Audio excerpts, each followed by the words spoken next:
والله يدعو إلى دار السلام ويهدي من يشاء إلى صراط مستقيم.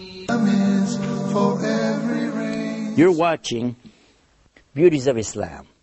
I'm your host, Yusuf Estes, and for the next few minutes, I want to continue talking about our relationship with our surroundings, and in particular, we've been talking about our relationship with Prophet Muhammad, peace be upon him.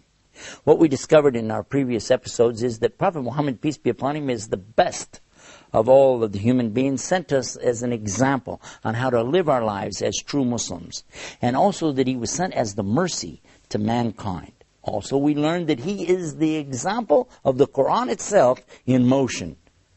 All of these things, but at the same time, we learned that we don't eulogize him and make him to be something he's not. He even asked us not to celebrate him as the Christians had over-celebrated Jesus. And they raised Jesus, peace be upon him, to a status, in some cases calling him a son of God. In other cases calling him a partner with God in a Trinity, and in some cases even saying he was God himself. And these are the kinds of statements that are totally rejected by the Muslims. Although, by the way, we believe Prophet Muhammad, peace be upon him, and we believe the Quran. We believe that Jesus is the Messiah. He is the Christ. He is the Logos, which is the Koine Greek, which means word. He is the Word that became flesh. We know that. We have no doubt about it. But at the same time, we don't say he's God. And this is exactly what we're telling the Muslims. Don't do this to Prophet Muhammad, peace be upon him. Because you've got some extremists out here saying things about Prophet Muhammad, peace be upon him. May Allah guide all of us. It's too much. Some people want to celebrate his birthday. And in fact, I don't know if they know this or not, it's never been guaranteed exactly what day is his birthday. So why do that? Why not listen to what he told you? And instead of going out and inventing something that he didn't ever authorize, we could do something even better. And what could that be? Why don't we consider some of the teachings of Muhammad? Look to his hadith. I would share with you that there are some excellent books that you could read. Whether you read Arabic or English, there's a lovely collection called Riyadh as-Salihin. Means the Gardens of the Pious. Oh, I read this, I enjoy it so much. There's a shorter book by the same author, and this is Imam al-Nawawi. It's called Al-Arba'in, and this means the 40 hadith. Now, when you get a chance, you read this, you'll be surprised. There's only like 40 hadith here. But you'll see things in there and you'll think, wow, look at this, it's so amazing. A beautiful teaching here, teaching me how to respond to people, how to have the relationship that I should have with others. Just like I was telling you about. Let me give you an example. Somebody asked the Prophet Muhammad, peace be upon him, what should I do that would make Allah love me and make the people love me? Well, according to one of the hadith we find in Al-Arba'in, it is to do what? It is to loosen up and do what? And it says here to just don't go after the dunya. Don't seek after the material things. Give that up for Allah. And give up what the people have against you for the sake of Allah. In other words, make Allah your object in this life. And don't be coming around here and looking for all the material things. Don't be going to the people and giving them a hard time about everything. Relax. Lighten up. And enjoy your life as what? As a believer. And another teaching that I really was impressed with, it said he's not a believer, that he fills his stomach and goes to bed at night. Well, his stomach is full, but his neighbor's stomach is still empty. It also tells us that it's not the way of the believer, that he should just keep talking and talking and talking about everything. As a matter of fact, he said, what means that if you just repeat everything you hear in a day's time, in fact, you will be a liar. Just to go around, listen, and repeat everything you hear, then you could be considered to be a liar. Simply because of what? Repeating everything you hear. He tells us that he's not a believer who's going around talk all the time, because this is going to be repeating things which are not true. Somebody asked him, what about a believer? Could he be a coward, a joban, somebody who runs away in a battle and still be a believer? He said, it could happen, yeah. He said, well, what about somebody who is stingy with their money, called bakhil in Arabic. He's stingy. He said he could still be a believer. They said, what about a kadhib? Somebody's a liar. He said, no. No, a liar is not a believer. Well, what we're learning here from this is to see what Prophet Muhammad, peace be upon him, is teaching us. And living that instead of worrying about celebrating something, put on a party hat and make a cake. this, please, really. And I know there are going to be those who will be upset and they're going to say, no, I'm going to do what I found my forefathers doing anyway. And okay, all right, okay. We don't have any argument with you. We just would like to encourage our youth to look to what is the value of the teachings of Muhammad. What did he really teach us to do? How to live our life as successful people in this life. And the most success that you'll ever find in this life is when you can put aside your desires, put aside your wants and your needs and your lusts for something that's more important. And listen to this teaching. You're not a believer until you prefer for yourself, until you prefer for others what you want for yourself. So what I want for myself, I should prefer the needs of others. This gives us a chance to take a little break. And when we come back, I want to pick up with more about this special relationship that we have with the Prophet Muhammad. You're watching Beauties of Islam. Be right back after this break. Islam is keeping up the pace. Islam is for every race. Brothers and sisters, to increase your iman. خيركم من تعلم القرآن وعلمه ورتل القرآن ترتيلا.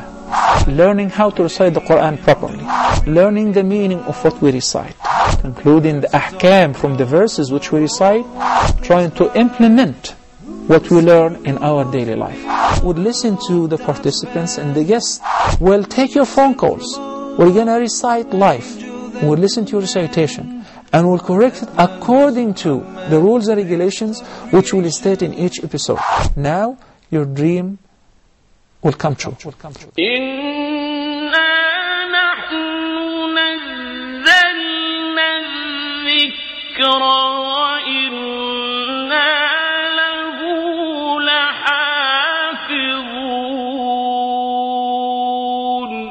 Islam is keeping up the pace. Islam is for every race. We're back and you're watching Beauties of Islam. And I've been talking about something a little bit tough on some of the Muslims I know when we talk about our relationship to Muhammad, peace be upon him. All of us, we love Muhammad so much. One of our programs, we talked about that we always say, Sallallahu Alaihi Wasallam, peace be upon him, after his name. And that's important.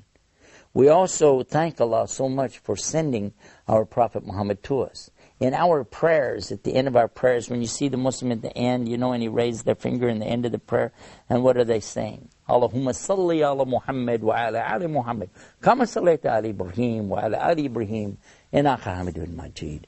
And in this part of our prayer, which we're doing, you imagine this, we're doing this 5 times a day, every single day of our life, we're sending the prayers and the peace and the blessings upon Prophet Muhammad, peace be upon him, and his family and followers, as Allah had his prayers and peace and blessings on the Prophet Abraham and his family and his followers.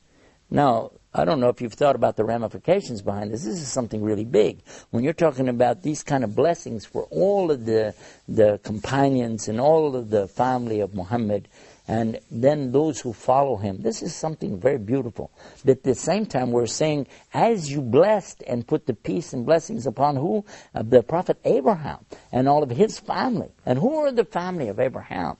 In fact, you see that Muhammad, peace be upon him, is actually asking about the blessings which were given to Abraham and his descendants, which is Jacob or Yaqub, and all of the tribes of Israel, and the Israelites, and the children of Israel. And we're asking the peace and blessings be for all of those who believed and did righteous deeds, from the very beginning until this very moment. This is a beautiful thing to ask for in our prayers. We see from this right away that it's not the Muslims who are having a hatred or having curses for those who went before us. Not at all. In fact, these are mixed up people.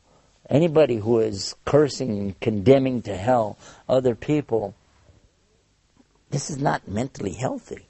This is not right to talk about other people like that. If you find Muslims doing it, you should warn them. This is not healthy to go around cursing people all the time. It's much healthier to realize that if there are any shortcomings, well, I guess they come from ourselves. Consider this teaching of Islam and consider this beauty. One of the big beauties of Islam is to know, how did we get in this condition to start with? Why did we wind up like this? And Allah said in the Quran that He created humans in the best of form. Humans were in the best of form when Allah created them. Allah said, verily, He created the human beings in the best of molds. Then reduced them to the lowest of low. And how is it that they got to this condition? What was it that brought them to this? And it was their own choices that they made the wrong way that put them like that. And this is what Allah tells us in the Quran, that He doesn't change the condition of the people until the people change themselves. Now, when we understand that, we begin to really get one of the beautiful pictures of Islam. And that is, if we find ourselves in good shape, really good shape with Allah, He's not going to take us out of that unless we change something about ourselves, as in Adam in the first place. But also, if we find ourselves in a bad condition, He's not going to pull us out of that until we change ourselves. And so this is so important for us to consider our relationship with Allah, our relationship with Muhammad, peace be upon him, our relationship with each other, our relationship even with our enemies and foes. Because if our relationship is right with all of these, then our relationship is right with Allah as well. Consider this teaching as well, that the Prophet Muhammad said that whoever doesn't thank the people doesn't thank Allah. And whoever can't give mercy will not be shown mercy. If I want to be forgiven, I need to do what? I need to learn how to forgive. If I want to be successful, I need to learn how to do what? I need to learn how to have this proper relationship with my Lord, with my Prophet, with the Quran, and with the true teachings of Islam. And this, my brothers and sisters, is by far the most of all of the beauties of Islam, is to have this correct understanding of what Islam is really all about. I wish we had more time to tell you so many things. We have so many episodes. You can find those episodes on our website. It's called beautiesofislam.com. beautiesofislam.com. You'll find that this website is there for you every single day. Go and enjoy these programs like this, and you'll find links to other exciting sites that we have there too. Until next time, this is Yusuf Estes asking Allah Almighty to give you the peace of the beauties of Islam. Wassalamu alaikum wa rahmatullah. Islam is peace, Islam is ease.